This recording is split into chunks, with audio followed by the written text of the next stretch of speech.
Hi guys, welcome back to my channel. I'm Shannon Margaret B, and today I have my spring book haul for you. I was able to hit a bunch of library sales the past couple of weekends and I made out pretty well. Everything I'm showing you is either $3 or under. Some I even got for free from my local library, which I was very lucky to find a few there. And then one of the libraries near me was having like a big blowout sale, so everything regardless of hardback or paperback was only $2, and it was packed. It was an interesting experience, but it was amazing because I got so many books that I wanted. And then the other book sale I went to, I think it was $3 hardback, $2 paperback. And then I found a couple books in the children's section that were adult fiction, and they charged me only $1 for the ones that were in the children's section. So I don't know how I made out that good the past couple of weeks. For my spring book haul, let me start. I'm very excited. There's over 30 books to get through, so I'm not going to talk a ton about plot unless I think it's really important. I just want to show you I'm super excited about what I found, and this has created so many different new reading ideas for me and a lot of things I want to do with a lot of these books, so I cannot wait. First book is Jodi Picoult, Wish You Were Here. I think this is like a husband can't get to the vacation and then she ends up going on her own. I remember when I read the synopsis, it felt very like Eat, Pray, Love.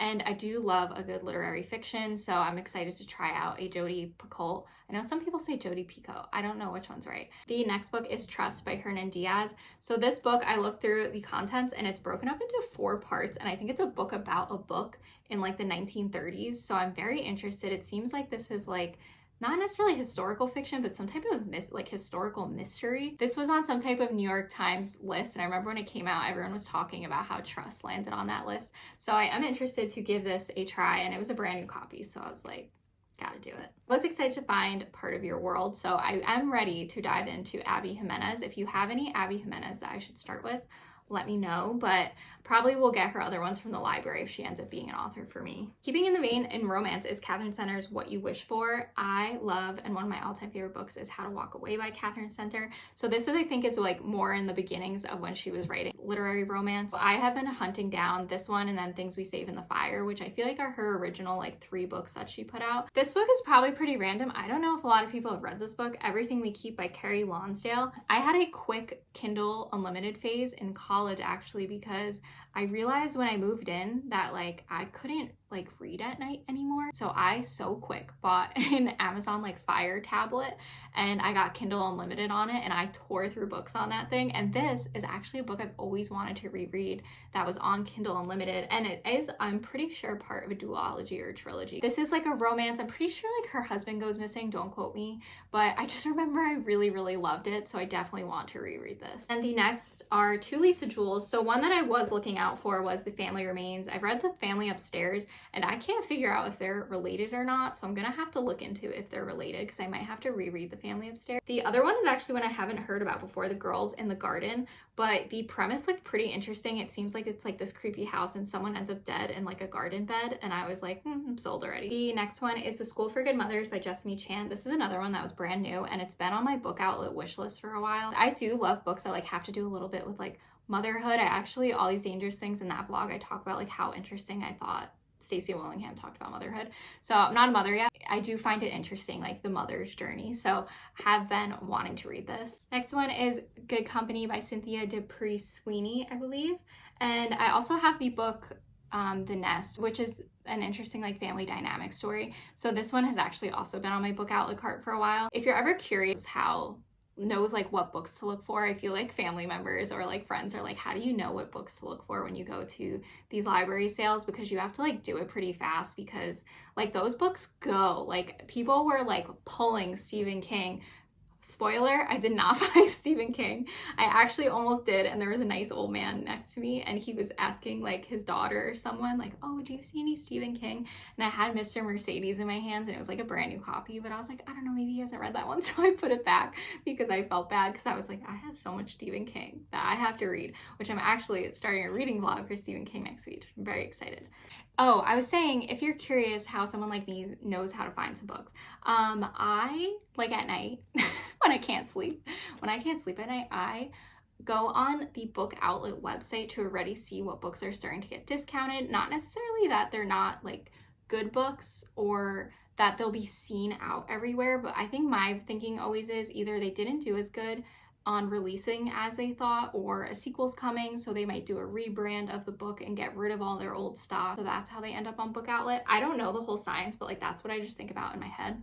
So when I see a book on Book Outlet, like I feel like I have a good shot of finding it at a library sale. And obviously I also just keep up with like review, and I watch a ton of Booktube, so that's kind of how I know. But pretty much I make my Book Outlet cart, and it's like a cart full of like hundreds of books, and that's where I'll like dive into like page count, when was it published, who's the author, what other books are by that author, what's the synopsis, like what genre is it in, who blurbed it, like is it an author I like that blurbed it, maybe I'll like it. So that's kind of like where I feel like I do all my experimenting of like what kind of books do I want, and then when I see them at the sales, like I just know to pull them right out, and it's like the best feeling. Like I saw this one and I was just like, this is on my wish list. That's pretty much how I discount bookshop, if you're ever curious. The next two I think were 2022 and 2023 favorites. So I have Black Cake by Charlemagne Wilkerson and Yellow Face by R.F. Kuang. I have not read anything by R.F. Kuang yet. I really want to read Babel, so I will be looking out for that. But these are two that I've seen so many reviews for, and they're so highly rated that I really wanted to get my hands on these. I finally was able to find is The Thursday Murder Club by Richard Osman. This is the start to the series, and I don't think it was in my book unhaul, but I actually unhauled the second one because I had taken so long to finally try to thrift this, and it was always out in the library. So I was like, I think I just give up on trying to read that series because, again, I don't buy them full price. But of course, I found it. One is Local Woman Missing by Mary Kubica. I have Just the Nicest Couple, and I really wanted to read Just the Nicest Couple with Local Woman Missing because I think they're two of her best. So I'm definitely going to be doing that. My Catherine Stedman vlog actually comes out on Wednesday.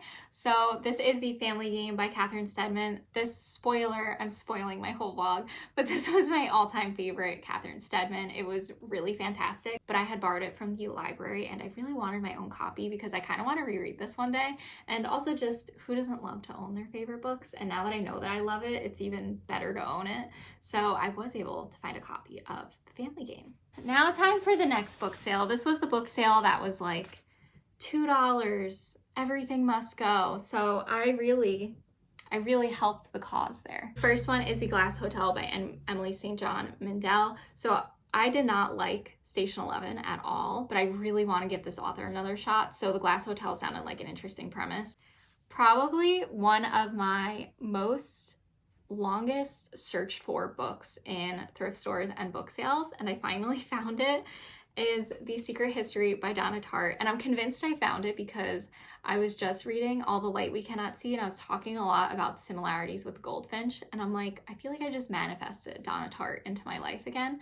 And yes, I finally found The Secret History. I love dark academia books. I love The Maidens and The It Girl. So I do have high hopes that it's going to combine. Hopefully, I enjoyed the Goldfinch a lot.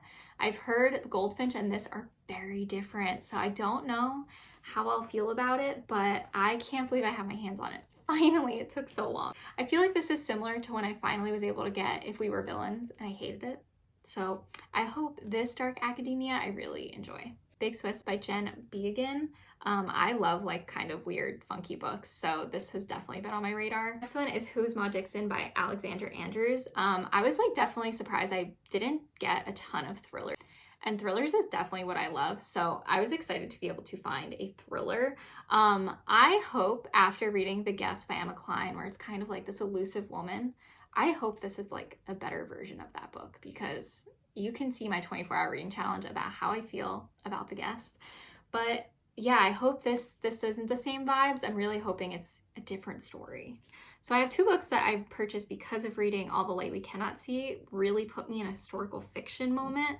So I got Beneath a Scarlet Sky by Mark Sullivan, which I've heard good things about this one. And then I got another Anthony Dwyer book, Cloud Cuckoo Land. And this one's been around for a very long time, but the premise sounded pretty interesting. The next one is a sequel, so The Mystery Guest by Nita Prose. I can't believe I found this discounted already. I think the third or the fourth one just came out, but I loved The Maid, so this was like a super find for me. The next one is kind of a random one, My Last Innocent Year by Daisy Alpert Florin. This is one that I read the synopsis on Book Outlet, and it was on my wish list for a long time, so I was surprised to see it actually at the library. This one I haven't heard a ton about, but it definitely, based on the synopsis, feels like it's similar to My Dark Vanessa, and that was a book that I did rate very highly. I thought the topic was written about really well and like gave a really good social commentary. So I'm kind of interested to see if this will do the same. The next one is another read with Jenna, which is The Cloisters by Katie Hayes. This book kind of seemed like it might be a cross between the synopsis of Starling House and Ninth House, like a little bit of like a gothic museum vibe. So I'm here for that. So definitely wanted to give this a shot. And also this cover is just so nice. The next book is one that was lost due to too many people borrowing it from me. So that is Verity by Colleen Hoover. I wanted to reread it before the movie came out. I just always wanted to have Verity back on my shelves. I just feel like it really captured an interesting time in the book world. And I think this book exposed so many romance readers to thrillers and so many thriller readers to romance, and it really created like this whole new like metamorphosis in the book world. I'm putting a lot of weight on one book. I just think it's interesting. I think the impact of this book on like non-readers and readers was like really interesting to see. And I don't know, I just like see this book and I'm always like happy. I'm like, woohoo, like you like helped reinvigorate the publishing industry. The next one is The Future by Naomi Alderman, and she also wrote The Power, so I want to read her books back to back and do like an author's taste test vlog. Life Impossible by Matt Haig. I did not love The Midnight Library. It is funny because, oh, usually it's standing up here. It's supposed to be standing, hold on. It's funny because it kind of ended up just standing there because it was the tiniest book on the top of the stack, so I just put it up. But it is funny because I didn't really enjoy The Midnight Library, so I'm hoping this one is a second chance for Matt Haig for me. Nothing to See Here by Kevin Wilson. I think this book is about two friends kind of coming together, and it seemed like it was going to be like more of a funnier story, so I'm here for that. The last set of books is from my local library. They usually have a lot of free books, and then they have a lot of books that you can purchase for like $1 or $2. So starting with the free books, do not ask me how this ended up on there. And so this is the second book to My Heart is a Chainsaw, which I also have. So I have to read these two so that I know how I feel about Stephen Graham Jones. I read The Only Good Indians and I really didn't like it. So I'm hoping that reading that and this, but yes, this is a brand new copy and I don't know how it ended up in the free bin, but it did. So it came home with me. And then the next one is In a Dark, Dark Wood by Ruth Ware. This was the only one on Ruth Ware's backlist that I didn't own. She is one of my favorite thriller writers, so now I have a complete collection. Next one is a thriller, The Good Girl by Mary Kubica. So after I had gotten Local Woman Missing, this was actually on the free shelf as well. I was like, oh, I'll read Local Woman Missing and The Good Girl and do a full author video on Mary Kubica. The next one was only $1, so I figured I would just get it in case I like Thursday Murder Club because I had already unhauled this. But I was like, in case I like it, I should own it. So it is The Man Who Died Twice by Richard Osman. So it's the second one to in the Thursday Murders Club. The next one is The Mothers by Britt Bennett. So she also wrote The Vanishing Half. This one seemed like a fun 1970s story and it was free. So this is Mary Jane by Jessica Anya Blau. And this is actually an ARC, so I think it's not the usual cover that we're used to seeing, but I honestly think this cover is so fun and I feel like it captures like the 1970s vibe. And it also like gave me notes of like Daisy Jones and the Six possibly, so I really enjoyed that book, so I hope this might be similar. The Light We Lost by Jill Santapalo. So this is a book I've been trying to thrift for a very long time. I have read this already and I want to reread it because she just came out with a second book, so maybe I can get that one from the library after I reread this. But this is one of my all-time favorite romances, so I'm really glad that I finally own this because when I originally read it, I took it out of the library. So that was the end of my spring book haul. I hope you enjoyed. I have so much fun going to the library book sales and trying to find these and just trying to get the best deal possible. I think it's just so much fun. So I hope I get to a lot of these. I feel like I've just added so many to my TBR, but I'm up for the challenge and I can't wait to get through some of them.